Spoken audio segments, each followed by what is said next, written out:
দাঁড়িপাল্লায় vote দেওয়া মুসলমানদের জন্য হারাম। বিএনপি চাইতে কি আর আপনার ইসলামের বড় সেবক অন্য কোনো দল হতে পারে? আমরা ইসলামকে নিয়ে ব্যবসা করতে চাই না। ভোট চাইছো, ভোট চাও, তুমি জান্নাতের লোভ দেখার কে? জান্নাত কে পাবে কে পাবে না তুমি বলার কে? ঠিক না বেঠিক? এই যে এখানে মসজিদের ইমামরা যারা শুনছেন, আমার কাছে তথ্য আছে, কিছু মসজিদের ইমাম আজকে দাঁড়িপাল্লার ভোট করে বেড়াচ্ছেন।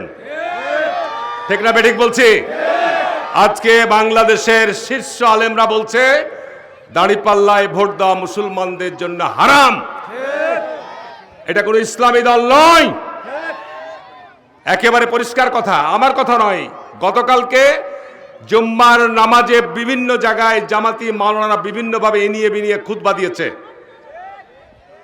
এবং জাতীয় মসজিদের খতিব গতকালকে ঢাকায় বাইতুল মোকাররম জামে মসজিদে ইমাম সাহেব খুতবা দিয়েছেন। আমার কাছে তার ভিডিও আছে। উনি কি বলেছেন? শরিয়া আইনকে না বলায় জামাত কোনো মুসলমানদের দল হতে পারে না। জামাত যে ইস্তেহার ঘোষণা করেছে, সেই ইস্তেহার সেকুলার ইস্তেহার, ধর্মনিরপেক্ষ ইস্তেহার। আর আমাদের ইস্তেহার, শহীদ রাষ্ট্রপতি জিয়াউর রহমান একজন মুক্তিযোদ্ধার সন্তান, উনি পরিষ্কার বলেছে যে আমরা নির্বাচিত হলে আমরা আগামী দিনে জাতীয় সংসদের অধিবেশন করে আমরা পাশ করব, বাংলাদেশের রাষ্ট্র পরিচালনার মূলনীতিতে নিয়ে আসবো, যিনি জিয়াউর রহমান করে গেছিলেন। রাষ্ট্র পরিচালনার মূলনীতি হবে আল্লাহর প্রতি অবিচল আস্থা, বিশ্বাস হবে রাষ্ট্র পরিচালনার মূলনীতি।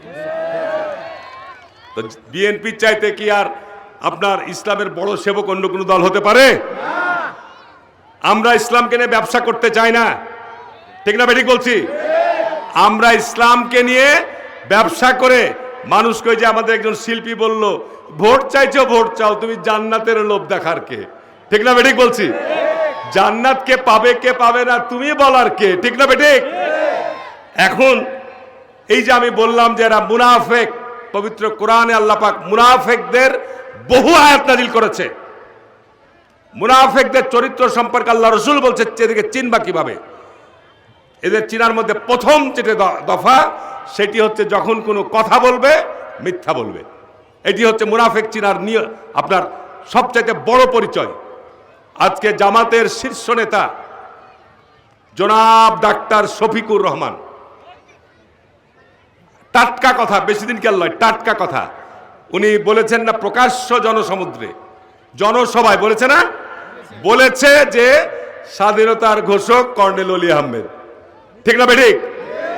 কথাটা কি সত্য না মিথ্যা? তাহলে জামাতের আমির, যিনি প্রধান, তিনি যদি মিথ্যা কথা বলে তাহলে দলটা মিথ্যাবাদী হয়ে গেল না?